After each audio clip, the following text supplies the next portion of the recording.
Salam, hər vaxtınız xeyir olsun dəyərli izləyicilərim. Bugünkü videomda sizin üçün mayonezli xəmirdən çox ləzzətli, içərisi qiyməli və kartoflu, üzəri xırçıltılı, içərisi pambıq qədər yumuşaq pirajkilər hazırlayıram.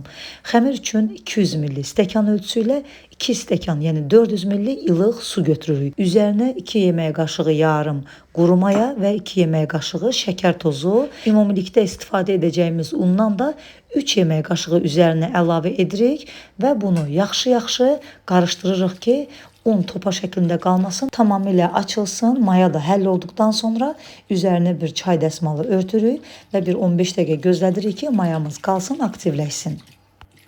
Değerli izləyicilərim, kim hardan videomuzu izlərsə, hər birinizdən xahiş edirəm ki, videolarımızı izləyərkən saniyənizi ayırıb yuxarıda gördüyünüz bəyən düyməsinə toxunaraq videolarımızı bəyənməyi unutmayın.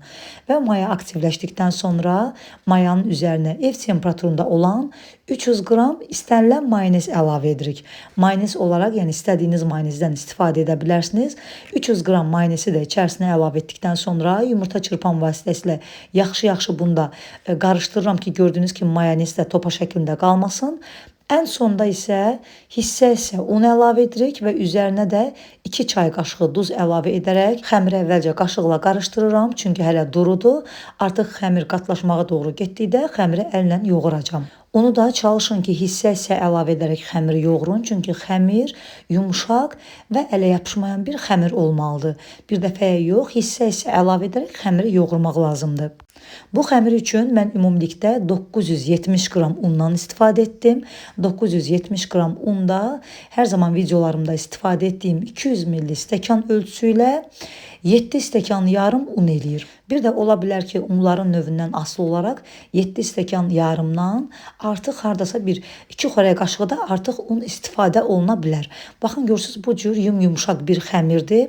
Çox ələ yapışqanlığı yoxdur. Sadəcə az da olsa biraz belə qaba yapışır. Ona görə mən üzərinə və alt hissəsinə biraz duru yağ vururam. Gördüyünüz kimi və xəmirin üzərini örtüb 1 saatlıq qalın büküb mayalanmağa qoyuram. Xəmir mayalanan müddətdə də mən içlik hazırlayıram. 2 cür içlikdən istifadə edirəm.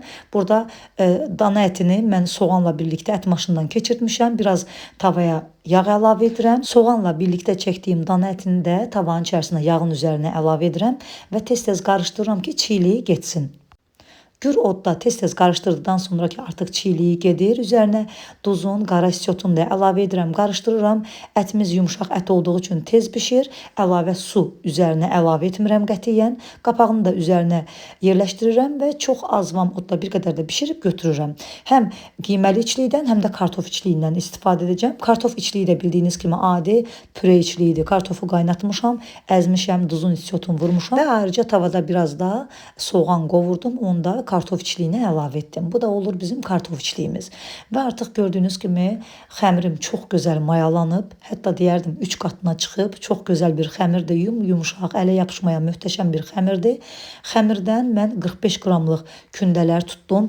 45 qramlıq kündələr tutduğuma görə məndə bu reseptlə bu xəmirdən demək ki 37-38 ədəd pirajkilər alındı. Tərəziniz varsa siz də tərəzidə çəkin. Hamısı eyni bərabərdə olsun.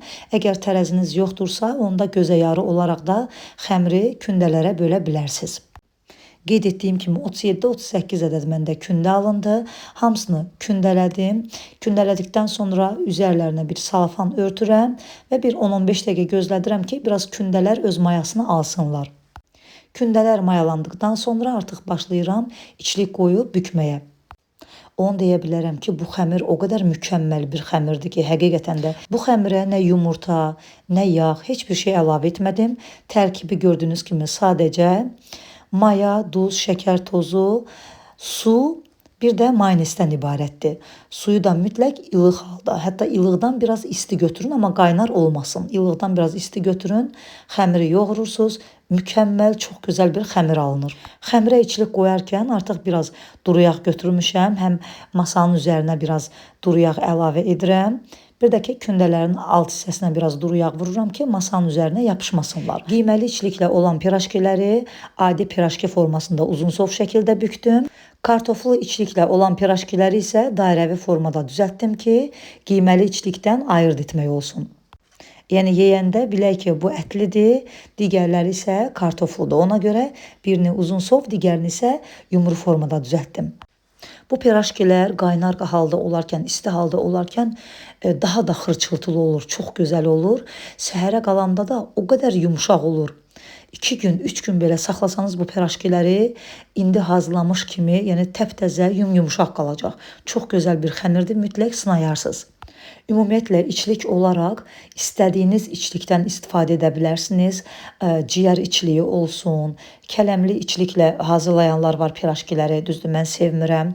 Siz istədiyiniz içliklə bu pirajkiləri hazırlaya bilərsiniz. Yəni bizim ailədə yeyilən kartoflu içliyidir, bir də ətli içliyidir və bunlarla hazırladım. Siz də istədiyiniz içliklə hazırlaya bilərsiniz. Xəmir çox gözəl, mükəmməl bir xəmirdir. Hazırlayın, bilirəm ki, 100% bəyənəcəksiniz. Çox bərəkətli bir reseptdir. Bunları hamısına forma verdikdən sonra yenə də salafanı üzərlərinə örtürəm və bir 15 dəqiqə gözləyirəm. Gözləmək yaxşıdır ki, biraz da kündəsini alırlar. Bişəndə qəşəng 2 qatına qalxır, çıxır. Yəni pirajkilər çox hündür olur. Görürsüz necə şişiblər. Və bir qazanın içərisinə bolluca duru yağ əlavə edirəm. Mən günə baxan yağından qətiyyən istifadə etmirəm onun qoxusuna görə, amma yeyə bilirsinizsə istifadə edə bilərsiniz. Qarğıdalı yağı əlavə edirəm, isidirəm qazanın içərisində yağımı və əlavə edirəm pirajkiləri. Yavaş-yavaş 5-5, 6-6-ya nə qədər yerləşirsə, hər iki üzünü ocağın orta atəşində xına kimi qıpqırmızı qızardıb götürürəm.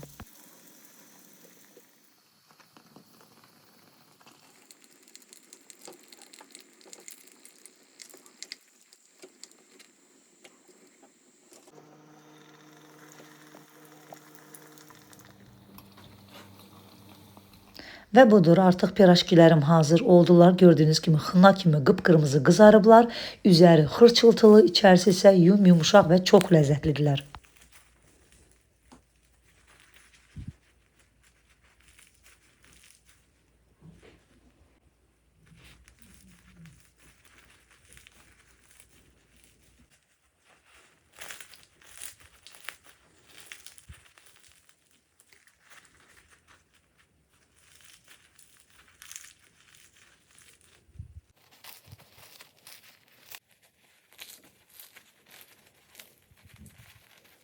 Videonu mütləq yaddaşa verin ki, itirməyəsiniz. Bəyəndinizsə yaxınlarınızla da paylaşın. Göz haqqınızı halal edin. Yeni videolarda görüşmək ümidilə. Sağ olun, salamat qalın.